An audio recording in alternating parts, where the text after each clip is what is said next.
தமிழர் ஒன்று இனம் உண்டு, தனித்தே அவருக்கு ஒரு குணம் உண்டு, வீரமும் மானமும் அவருக்கு உயிர் என்று நாங்க மேடையில பேசுறோம்.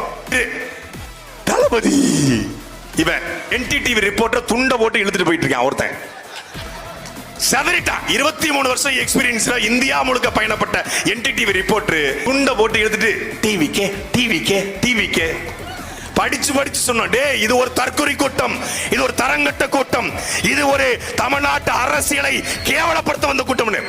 திமுகவை நாங்க எதுக்குறோம்? திமுக என்கிற கட்சி தொடங்குற பொழுது அது ஒரு வரலாற்று தலைவன், வரலாற்று புரிதல் கொண்ட, ஒரு இலக்கிய சிந்தனை கொண்ட, ஒரு மொழிப்பற்று கொண்ட அண்ணாதுரை என்கிற ஒரு அறிஞனால் தொடங்கப்பட்டது. தொடங்கும் போது அது மொழிப்போருக்காக போராடிய கட்சி. அந்த கட்சி இருந்த 50 தலைவர்களும் தமிழர்களாக இருந்தார்கள், தியாகத்தால் இருந்தார்கள். நேர்மையாக அண்ணாதுரை வரைக்கும் நேர்மை இருந்தது. அதுக்கப்புறம் தப்பா போயிருச்சு. ஆனால் இது தொடங்கும் போதே ஒரு அயோக்கியத்தனமான கூட்டத்தை கொண்டு தொடங்குகிறது.